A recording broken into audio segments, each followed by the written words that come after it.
I know of some men who are also gossips, but as women, we are the worst. You and the other partner, done.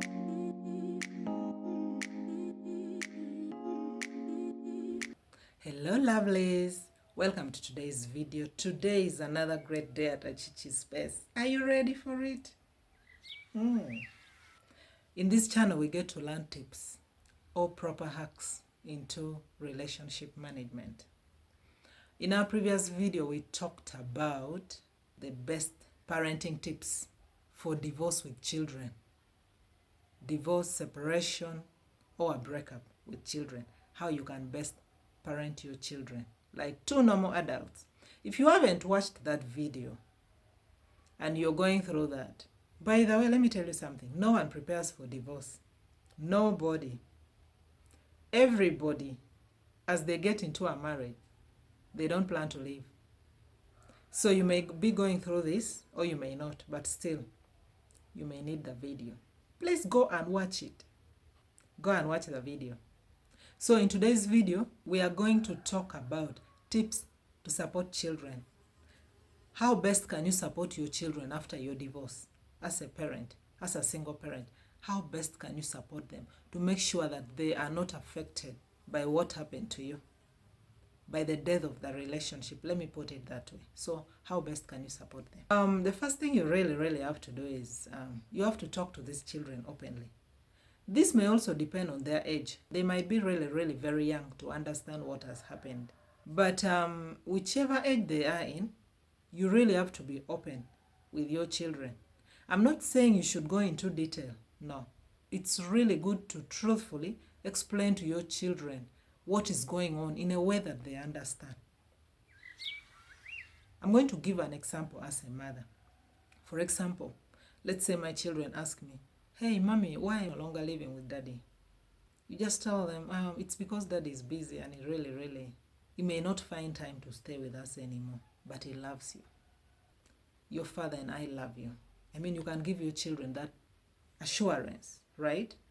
So you've given them a tip of the iceberg, but you have not gone deep into the base of the iceberg. You've just given them the tip of it. That's all they need to know. Talk to them in a way that they understand. Depending on their age, don't forget that. Your children may really ask you difficult questions.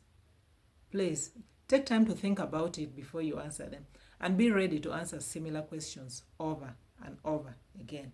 The goal is being truthful to these children, preparing them for the real truth. Let them know something. I mean, it's okay for them. It's the reality, and you cannot keep hiding it, but don't give them the detail. If they're still very young, they don't need to have the details. Let them just have the tip. The other thing you have to do is you should provide the best reassurance to your children. Reassure them. Let these children know that what happened is not totally their fault. Let them know that you both love them and you both care about them. Explain to them the changes in the future living arrangements. Let them know.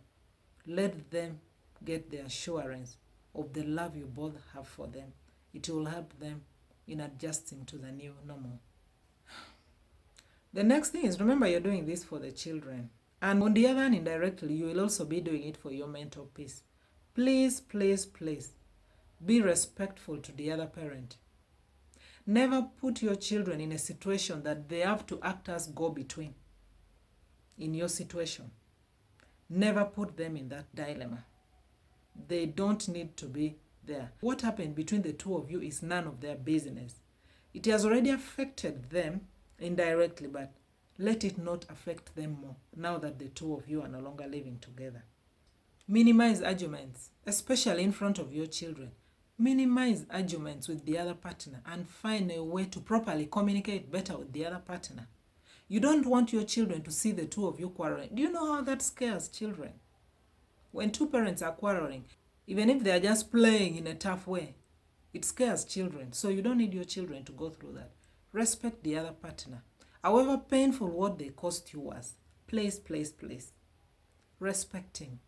Respect her for the sake of your children.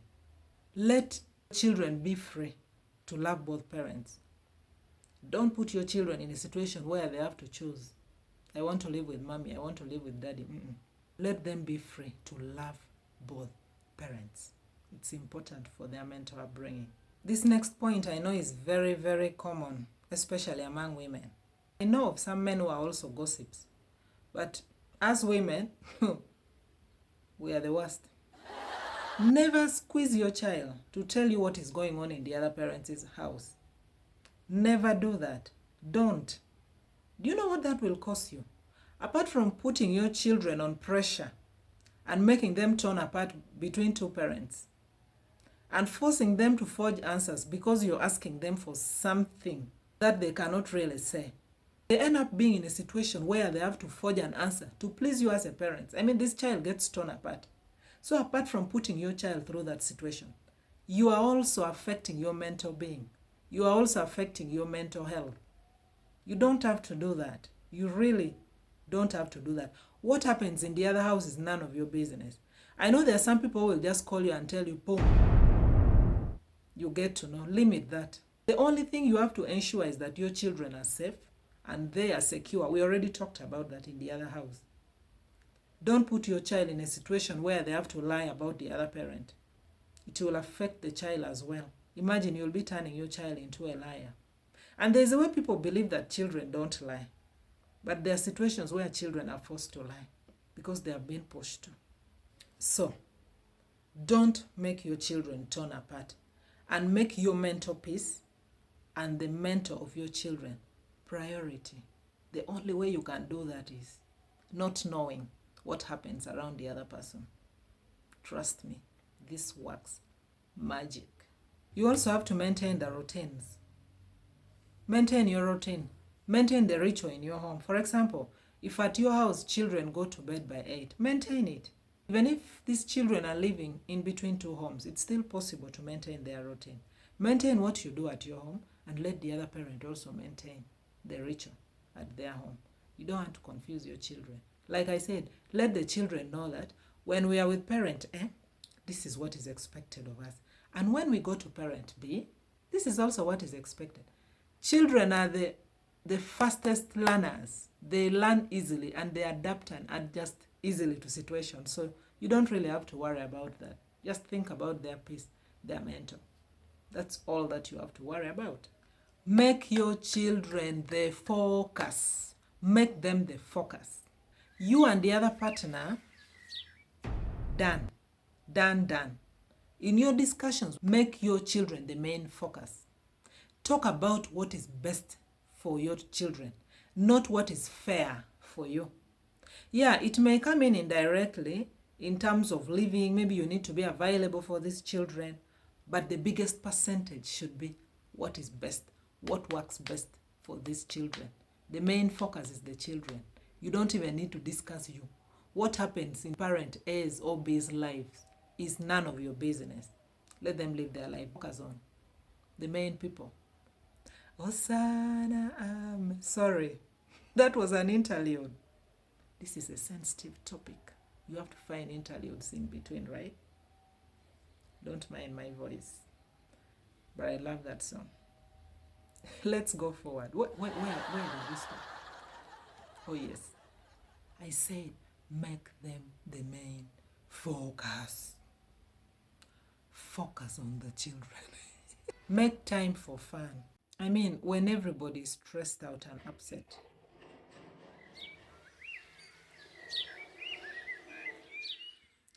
You hear that noise? Those are the two niggas coming back.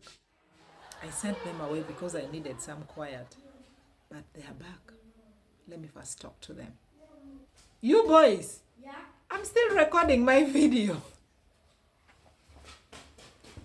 Can you just go and sit out a little? I'm almost finished. I want to use our MB.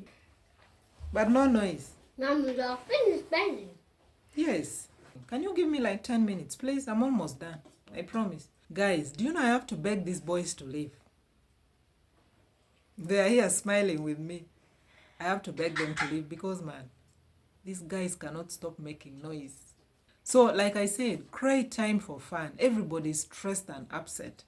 You can play some music and dance. I don't know how to dance, but I love dancing.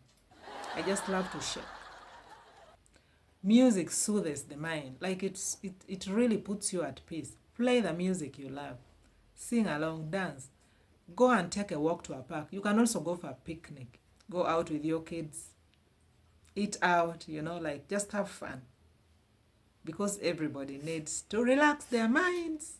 Sometimes our children are not comfortable discussing certain things with us. Sometimes you can be open to them. Tell them that if they are not comfortable sharing some stuffs with you, or if they are not satisfied enough with the reassurance you have given them, they can always talk to someone. It could be an auntie, an uncle, a relative, your friend, somebody close to the family. If it goes to the worst, they can even see a counselor.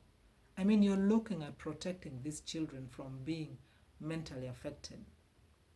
You don't want their future to be destabilized. You want them to adjust to their new normal. So that is it, basically, guys.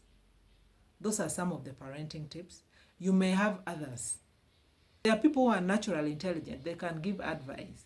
They may not have actually gone through this already, but they can give good hacks. Please, if you're out there, comment below. Tell us what are some of the best tips. Thank you very much for watching. See you in the next video.